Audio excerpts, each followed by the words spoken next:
Olá pessoal, bem-vindos a mais um Boris Responde, quando vocês mandam suas dúvidas e o Boris Feldman responde.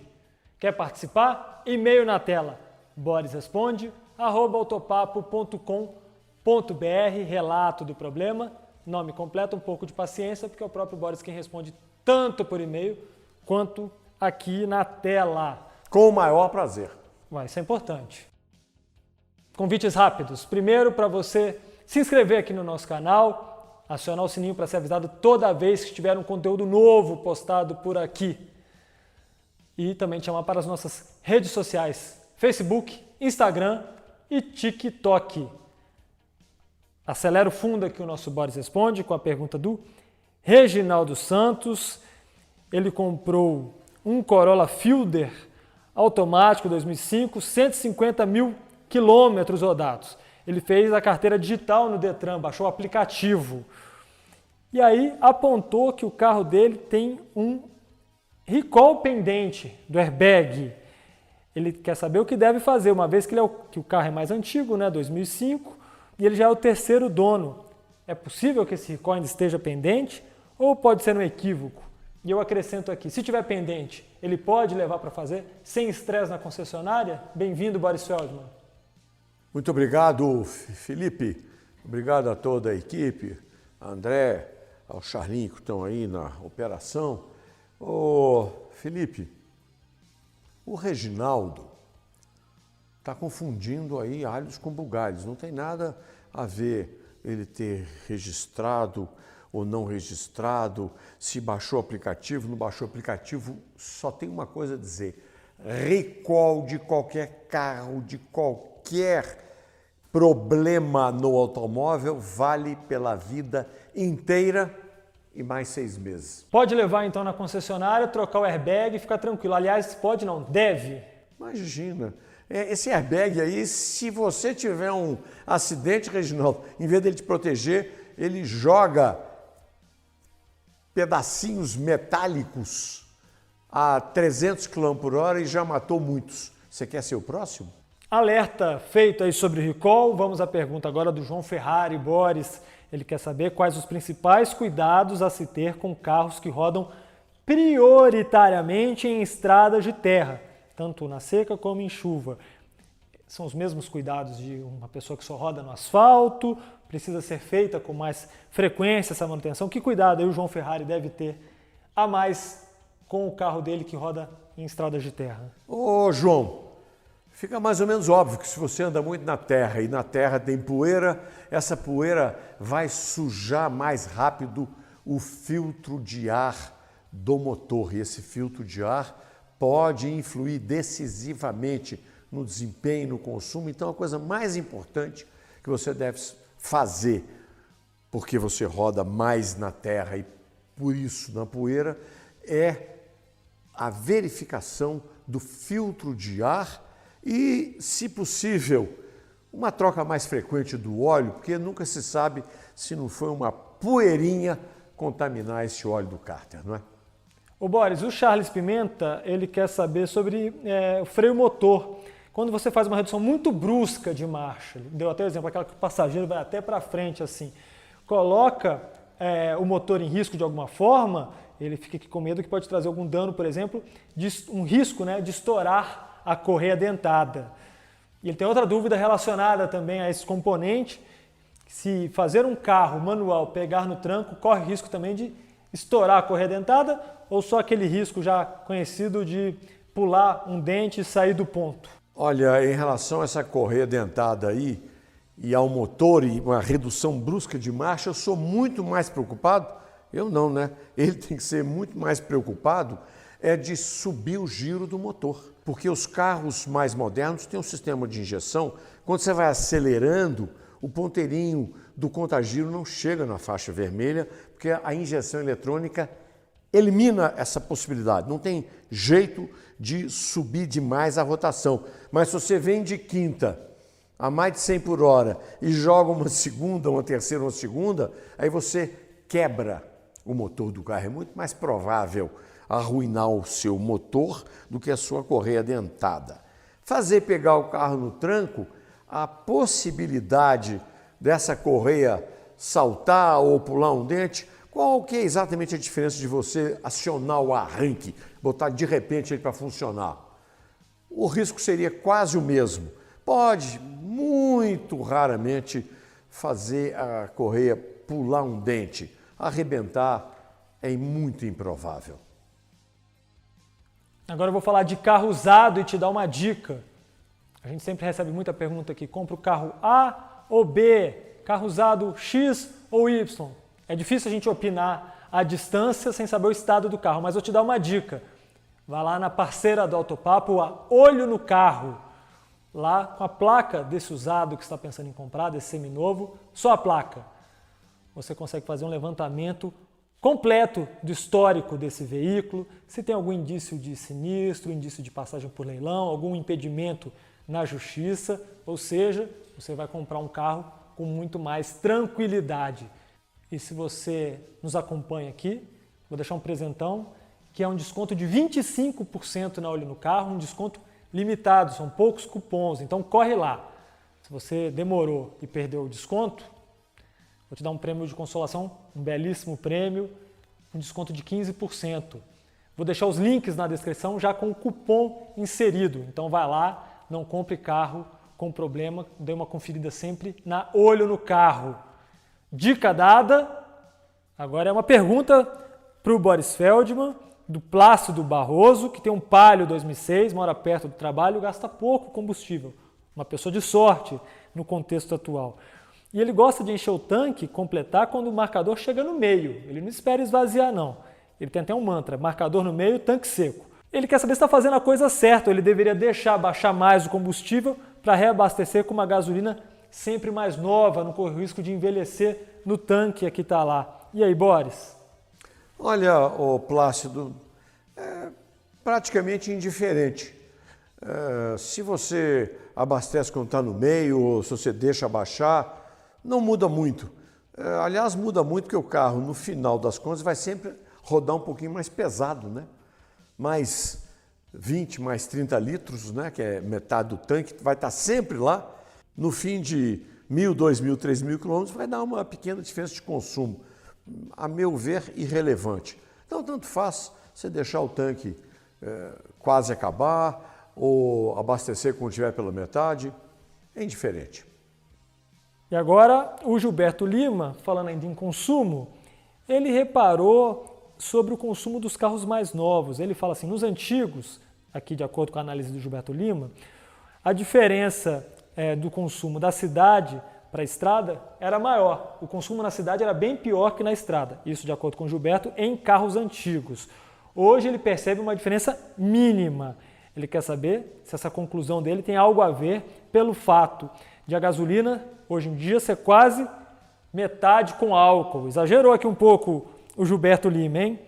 Ele quer saber também se existe algum acordo entre montadoras e distribuidoras de combustível para não evoluírem a tecnologia nos carros e os fazerem mais econômicos. Você acredita, Boris, nessa teoria da conspiração? Eu acho que ele está enxergando fantasmas, porque não existe isso.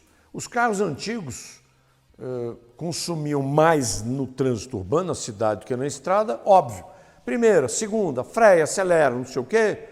E na estrada está andando mais rápido, mas de quarta, de quinta, com o motor trabalhando de maneira mais uniforme, ou seja, com a melhor eficiência possível. Não existe diferença dos antigos para os novos. Pode haver, ele pode estar confundindo, né, Felipe? Porque os híbridos são muito mais eficientes no trânsito urbano do que na rodovia. Então, tem híbrido que gasta menos na cidade, faz mais quilômetro por litro na cidade do que na estrada. Mas isso aí já é uma tecnologia completamente inusitada, nova, que não existia. Agora, conluio de montadora, de fábrica de automóvel com distribuidor de combustível, isso é absolutamente impossível. Eu jamais podia imaginar que interesse as fábricas têm nisso. Elas vão ganhar com o lucro da distribuidora? Ou a distribuidora vai ganhar com o lucro da fábrica? Não tem nenhum sentido isso. Acelerando, o nosso Boris Responde, com a dúvida do Alexandre Paiva.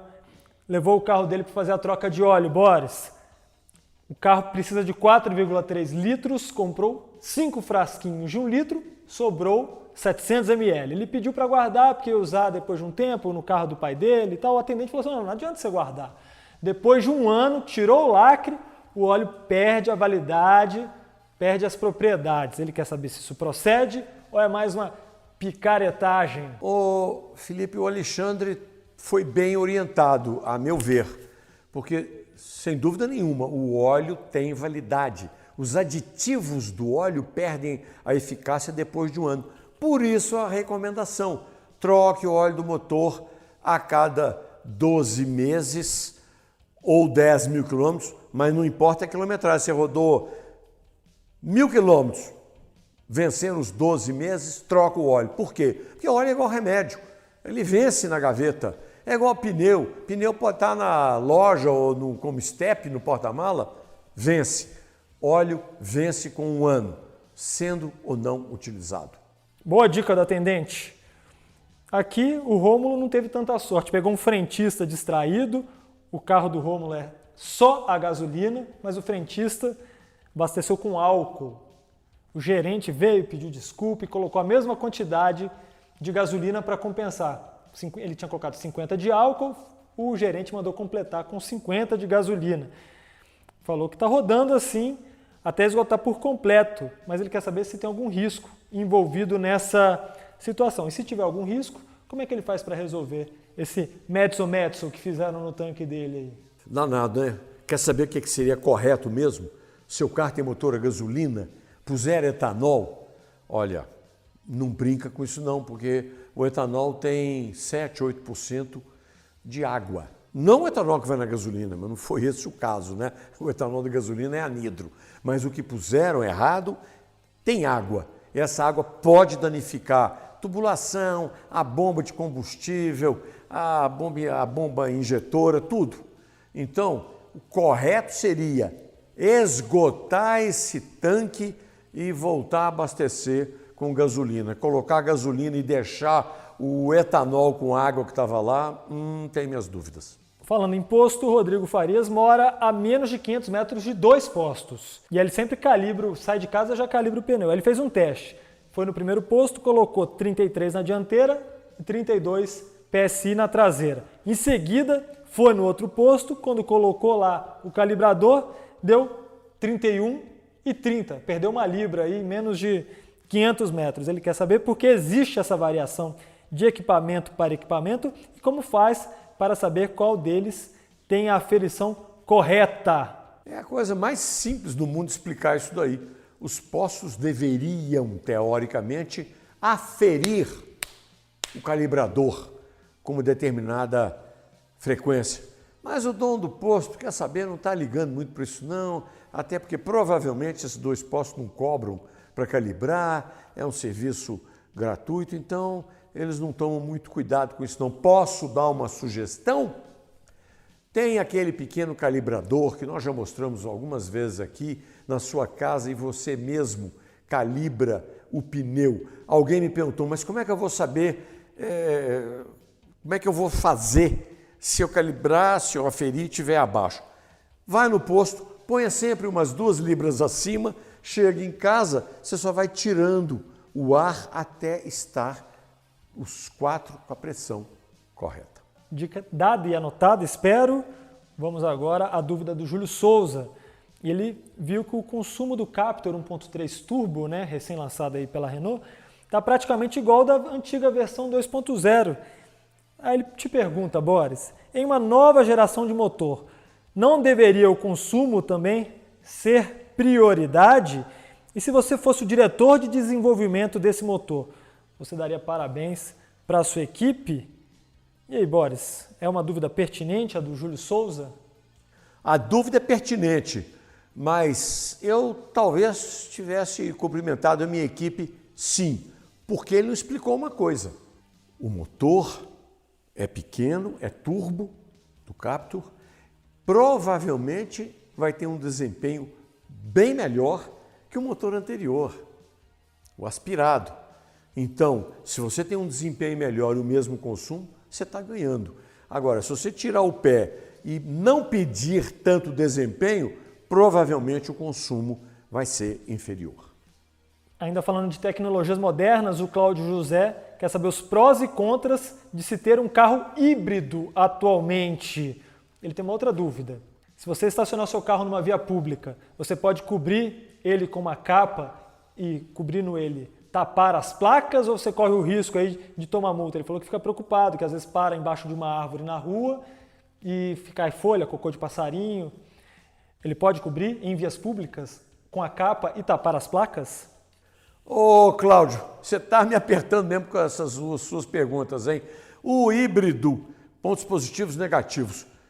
O ponto mais negativo, na minha opinião, é que o híbrido tem 2 motores e alguém tem que pagar por isso, e é você, pelo motor a combustão, pelo motor elétrico. Por isso é que a gente continua achando que o híbrido ainda é uma transição. Vai tudo acabar desembocando no elétrico, não é, Felipe? Então, esse é o ponto negativo. O positivo é o consumo dele muito baixo no trânsito urbano. Quanto a parar o carro no meio da rua e jogar uma capa e cobrir as placas, qualquer autoridade, qualquer policial de trânsito tem razão. Você pode estar cometendo uma infração qualquer, parando onde não pode, deixando o carro mais tempo do que pode, mas para isso tem uma solução que eu já vi várias vezes. Tem muita gente que faz como você, coloca a capa, porém faz um plástico em frente à placa traseira e dianteira, de modo que mesmo coberto, a placa aparece atrás desse filme, dessa película que é transparente. Está solucionado? Chegamos agora então, Boris, a última pergunta deste Boris Responde é do Adriano Pinheiro, que é motorista há mais de 20 anos e se deparou com uma situação que ele ficou sem saber o que fazer. Uma ambulância pediu passagem e tinha o sinal vermelho e esse sinal tinha o radar fotográfico de avanço. Como é que ele faz? Ele dá passagem e não é penalizado? Ou ele avança, toma multa e depois tem que recorrer? Como é que o Adriano Pinheiro escapa dessa situação? Ô Adriano Pinheiro, você escapa muito fácil. Dê passagem. Porque no radar fotográfico vai estar lá registrado direitinho, bonitinho, que você avançou o sinal, porém veio logo atrás a ambulância. Isso vai estar registrado. Por isso é que você não terá cometido uma infração. Dito isso tudo, chegamos ao fim deste Boris Responde. Se você ainda tem uma dúvida que não foi esclarecida, e-mail borisresponde@autopapo.com.br borisresponde@autopapo.com.br, relato do problema e o seu nome completo, por favor. Vamos lá aos convites rápidos? Nos siga nas nossas redes sociais, Facebook, Instagram e TikTok, bombando no TikTok, o Autopapo e o Boris Feldman. Vou te convidar também a se inscrever no nosso canal. Muitos nos acompanham, assistem os nossos vídeos, mas não clicam lá no inscrever e nem acionam o sininho. E isso é muito importante porque fortalece o canal e nos ajuda a produzir mais conteúdo para vocês. Por fim, te chamo a visitar um belíssimo portal sem falsa modéstia, o autopapo.com.br, conteúdo completíssimo, dicas de manutenção, dicas de legislação, lançamentos, avaliações, curiosidades, motos, caminhões. É o portal para quem gosta de carro e para quem não gosta de carro, mas precisa dele, né, Boris? Valeu, pessoal, muito obrigado. Obrigado, Boris Feldman. Obrigado, Felipe, obrigado a todos vocês que estão conosco. Obrigado à nossa equipe do Autopapo, que tornou esse nosso portal de muita relevância. E se você sentiu uma dorzinha aí na sua orelha, é porque ela foi puxada por toda a equipe do Autopapo, que você está nos assistindo e não se inscreveu no portal. Não custa nada, é 0800, qual que é o problema? Obrigado a todos vocês, especialmente ao Felipe, copiloto, ao André e Charlinho, que estão aqui comandando a produção deste quadro. Até a próxima. Obrigado. Gostou das respostas? Assine nosso canal, cutuque o sininho e veja também a playlist com todos os episódios do Boris Responde que preparamos para você.